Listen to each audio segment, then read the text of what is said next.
அந்த 24 மணி நேரம் ஸ்பெஷல் பவர சாண்ட்ராவுக்கு குடுத்துருக்கலாம். அந்த அளவுக்கு சாண்ட்ராவுடைய கலந்தைகள் வந்து கொஞ்ச நேரம் இருந்தாலும் ஒரு மிகப்பெரிய அளவுல ஒரு இம்பாக்ட்ட கிரியேட் பண்ணிட்டு போயிட்டாங்க. எல்லாரோடையும் சேர்ந்து ரொம்ப சந்தோஷமா இருந்து, கொஞ்ச நேரம் வந்ததும் தெர்ல, போனதும் தெர்ல. அந்த அளவுக்கு வந்து நேரம் போனதே தெரியாம, லைவ்ல வந்து இன்னைக்கு பார்த்தவங்க எல்லாரும் உண்மையிலேயே ரொம்ப என்ஜாய் பண்ணி பார்த்துருப்பாங்க.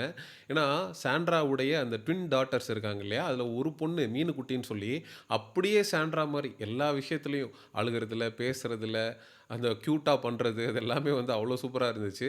2 குழந்தைகளும் வந்து உண்மையிலேயே சொல்றேன், பிரஜன் அண்ட் சாண்ட்ரா வந்து உண்மையிலேயே கிஃப்டடுன்னு சொல்லணும். ஏன்னா, காசு இருக்கும், பணம் இருக்கும். இப்படி ஒரு அழகான குடும்பம் எத்தன பேருக்கு கிடைக்கும் அப்படின்றது நமக்கு தெரியாது. ரொம்ப கலகலப்பா வச்சுக்கிட்டாங்க. அவங்க 2 குழந்தைகளும் தன்னுடைய தாய விட்டு பிரிஞ்சு போகணும் அப்படின்ற ஒரு சிச்சுவேஷன் கிரியேட் ஆனப்போ, 5 நிமிஷம் நாங்க இருந்துக்கிறோம் அப்படின்னு சொல்லிட்டு அவங்க கேட்டது உண்மையிலேயே ரொம்ப கஷ்டமா இருந்தது. சாண்ட்ரா வந்து பிக் பாஸ் தான் அதுக்கு பெர்மிஷன் குடுக்கணும்னு சொன்னதும், பிக் பாஸ்ட்ட கேளுங்கன்னு சொன்னதும், "Bigg Boss please Bigg Boss நாங்க ஒரு 5 மினிட்ஸ் இருந்துக்கிறோம் பிக் பாஸ்" அப்படின்னு சொன்னப்போ, உண்மையிலேயே கண்ணு கலங்கிருச்சு. அந்த அளவுக்கு ரொம்ப மிஸ் பண்ணியிருக்காங்க சாண்ட்ராவ. அதுக்கப்புறம் சாண்ட்ராட்ட வந்து கம்ப்ளைண்ட் பண்றாங்க. இந்த மாரி அப்பா வந்து மலையாளத்தில சொல்றாங்க. "அப்பா திட்டுறாரு, அடிக்கிறாரு" அப்படின்னு சொல்லிட்டு. அதுக்கப்புறம் சாண்ட்ரா கூப்பிட்டு, "என்ன புள்ளைய அடிக்கிறியா? பின்ன என்ன பண்ற?" அப்படின்னு சொல்லிட்டு கேட்டப்போ, "இல்ல நான் அதெல்லாம் பண்ணல" அப்படின்னு சொல்லி அவர் சொல்றாரு. ரொம்ப கியூட்டான, ரொம்ப பிளெஸ்டு டாட்டர்ஸ் அப்படின்னு தான் சொல்லணும். சாண்ட்ராவுடைய கேம் தான் நமக்கு ஏகப்பட்ட விமர்சனங்கள் இருக்கு, மாற்று கருத்துக்கள் இருக்கு. சாண்ட்ரா வந்து எதையுமே ரொம்ப டிராமேட்டிக்கா கிரியேட் பண்ணுவாங்க. பிரஜனோட எவிக்ஷன் டைம்லலாம் கார்ல ஏறி பிரஜனை கூட்டிட்டு போனப்போ ரொம்ப ஓவரா ரியாக்ட் பண்ணியிருந்தாங்க. அந்த மயங்கி விழுந்ததெல்லாம் நடிப்பு அப்படின்லாம் சொல்லி நம்ம விமர்சனம் பண்ணியிருந்தோம். ஆனா குழந்தைங்க கிட்ட இருந்து நம்ம எந்த விதமான நடிப்பையோ, ஒரு ஃபேக் எமோஷன்ஸையோ நம்மளால பார்க்க முடியாது. சாண்ட்ரா மேல 2 குழந்தைகளுமே ரொம்ப உயிரையே வச்சிருந்தாங்க. அவங்களால வந்து சாண்ட்ராவ பிரிஞ்சு போக முடியல. அந்த மீனுக்குட்டிங்கிற பாப்பா, "நான் சாண்ட்ரா கூடயே இருந்துர்றேன், அம்மாவோடயே இருந்துர்றேன், நான் வெளியில போகல" அப்படின்னு சொல்லி பொலம்பி அவங்க பாவம் அழுகுறாங்க ஆக்சுவலா. 2 பேருமே டோட்டலா அந்த ஒட்டுமொத்த வீடையுமே மிகப்பெரிய ஒரு சந்தோஷமான ஒரு விஷயமா மாத்தியிருந்தாங்க. ஏன்னா, டோட்டலா நெகட்டிவிட்டி நிறைஞ்சு இருக்கக்கூடிய இடங்க. அதுல 2 குழந்தைங்க வந்தா, ஒட்டுமொத்தமா அந்த வீடே எவ்ளோ பாசிட்டிவா மாறும் அப்படின்றதுக்கு உண்மையிலேயே சாண்ட்ராவுடைய குழந்தைகள் வந்து ஒரு மிகப்பெரிய எடுத்துக்காட்டு. வந்ததுலேருந்து பார்வதி, பார்வதி, பார்வதி அப்படின்னு சொல்லிட்டு, பார்வதியோட ரொம்ப க்ளோஸா இருந்தாங்க 2 பேருமே. அதுக்கப்புறம் "நீ எப்படி வந்து பார்வதிய அடிச்ச?" பார்வதிக்கு அடிச்சு கண்ணு வீங்கி போயிடும் இல்லையா? இந்த சபரி வந்து அந்த கேப்டன்சி டாஸ்க்ல ஆடுனத, அத அவ்வளோ அழகா சபரிட்ட கேட்டிருப்பாங்க. "உன்ன புடிச்சு நாங்க 2 பேரும் ஜெயில்ல போட்டுருவோம்" அப்படின்னு சொல்லி சபரிய பேசினதா இருக்கட்டும். அந்த குழந்தைத்தனம் அப்படிங்கிறது, பார்வதிய வந்து 2 பேரும் ரசிச்சிருக்காங்க அப்படிங்கிறத நம்மளால நம்பவே முடியல. "பார்வதி என்ன கிட்ஸ் எல்லாம் புடிச்சிட்ட போல இருக்கு உன் கேம்ல." குழந்தைங்க வந்து பார்வதி எங்க? பார்வதி எங்க? பார்வதி எங்கன்னு தேடுதுங்க. அந்த அளவுக்கு பார்வதி வந்து இந்த கேம்ல ஒரு மிகப்பெரிய அளவுல ஒரு இம்பாக்ட்ட கிரியேட் பண்ணி வச்சிருக்கிறா. இப்படி ஒரு குழந்தைக வந்து நமக்காக இருக்காங்க அப்படின்றப்போ, நம்ம வந்து அழுது, ரொம்ப ஓரமா போய் உட்காந்து நம்மளுடைய கேம கோட்ட விடுறதுன்றது எவ்வளோ பெரிய விஷயம் இல்ல. ஏன்னா இந்த குழந்தைகளுக்காகவாவது நம்ம வாழணும். இந்த குழந்தைகளுக்காகவாவது நம்ம வந்து ரொம்ப நாள் இந்த பிக் பாஸ் வீட்ல இருக்கணும். இந்த குழந்தைகளுக்காகவாவது நம்ம வந்து டைட்டில ஜெயிக்கணும், சம்பாரிக்கணும். அவங்களுடைய எதிர்காலத்தில வந்து அவங்கள ரொம்ப பெரிய ஆளா ஆக்கணும்.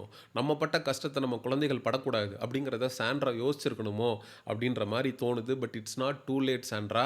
At the end of the day உங்க குழந்தைகள முகத்த பார்த்ததுக்கு அப்புறமாவது, உங்களுக்காக நீங்க ஒரு கேம் ஆடுறீங்களோ இல்லையோ, உங்க குழந்தைகளுக்காக ஒரு கேம் ஆடுங்க.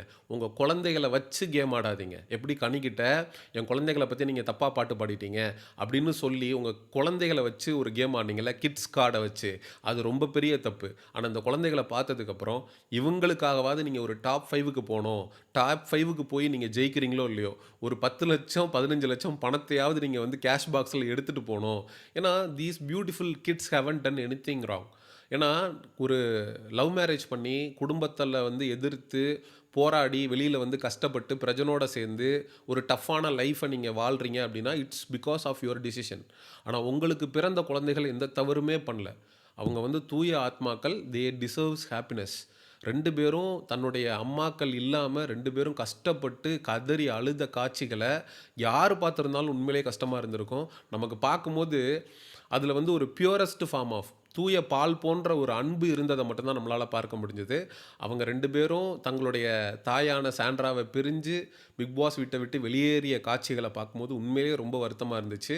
24 ஹவர்ஸ் இவங்களுக்கு கிடைச்சிருக்க கூடாதா? அப்படின்ற மாரி நமக்கு தோணுச்சு. ஏன்னா, at the end of the day குழந்தைங்க இல்லையா? ஸோ குழந்தைங்க அப்படிங்கிறத யாரா இருந்தாலும் நேசிப்பாங்க. சாண்ட்ராவ எதிர்த்து சாண்ட்ராவுக்கு வந்து மன ரீதியான பிரச்சனை இருக்குன்னு நெகட்டிவ் பிஆர் பண்ணிட்டு இருக்கிறவனுங்க கூட பார்த்து உண்மையிலேயே சந்தோஷப்பட்டிருப்பானுங்க இந்த ஒரு விஷயத்த பார்க்கும்போது. ஸோ சாண்ட்ராவுக்கு வந்து இது ஒரு மிகப்பெரிய டர்ன் அரவுண்டா இருக்கும் அப்படிங்கிறதுல நமக்கு எந்த விதமான மாற்று கருத்தும் இல்ல.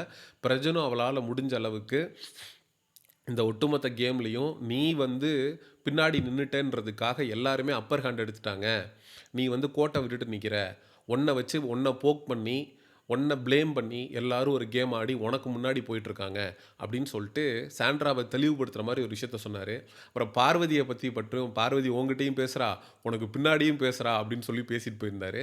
நெறைய இன்புட்ஸ் வந்து பிரஜனால சாண்ட்ராவுக்கு கிடைச்சிருந்துச்சு.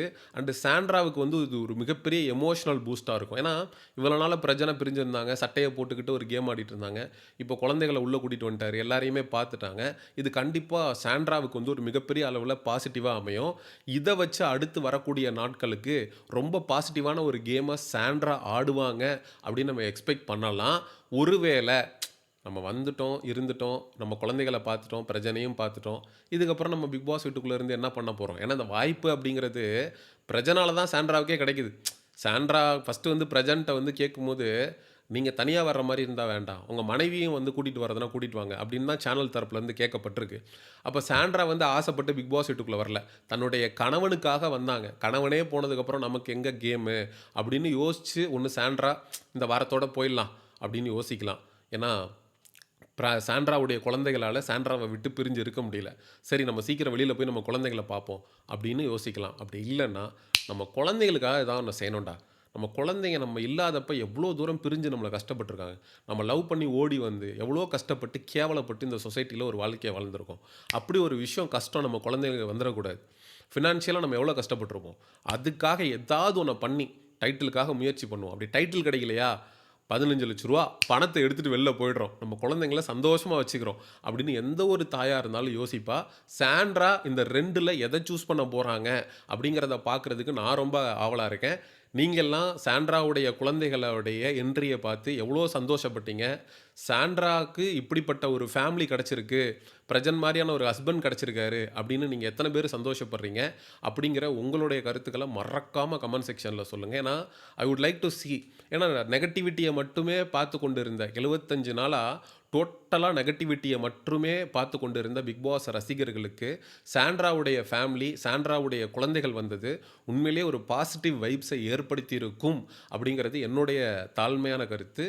அண்ட் சபரியோட, விஜே பார்வதியோட, கானா வினோத்தோட அவங்க எல்லாருமே பாரபட்சம் பார்க்காம, அந்த குழந்தைகள் 2 பேருமே விளையாடி ஜாலியா ஃபன் பண்ணி ஒரு மிகப்பெரிய பாசிட்டிவ் வைப்ஸ கிரியேட் பண்ணது பிக் பாஸே ரொம்ப இம்ப்ரெஸ் ஆகி, "I love you, I love you more" அப்படின்னு அவர் பாட்டுக்கு சொல்லிக்கிட்டே இருக்காரு. ஆனா அந்த மனுஷனும் இவங்களுடைய நெகட்டிவான கேம பார்த்து பார்த்து வெறுத்து போயிருந்தவருக்கு, புதுசா 2 குழந்தைங்க உள்ள வரும்போது அந்த பாசிட்டிவ் வைப்ஸ் வந்து பிக் பாஸையும் தொற்றிக் கொண்டுச்சு அப்படின்றது தான் என்னுடைய தாழ்மையான கருத்து. சாண்ட்ராவுடைய குழந்தைகளுடைய ரீஎன்ட்ரி, பிரஜனுடைய ரீஎன்ட்ரி வந்து ஃபேமிலி ரவுண்ட்ல வந்து அவங்க ஃபன் பண்ணது, பாசிட்டிவ் வைப்ஸ கிரியேட் பண்ணத பற்றிய மக்களாகிய நீங்க என்ன நினைக்கிறீங்க? அப்படிங்கிற உங்களுடைய கருத்துக்கள மறக்காம கமெண்ட் செக்ஷன்ல சொல்லுங்க. எக்ஸ்க்ளூசிவ் பிக் பாஸ் அப்டேட்ஸ்க்கு மிஸ்டர் சேயோன் சேனல சப்ஸ்கிரைப் பண்ணுங்க. See you in the next video. Bye bye.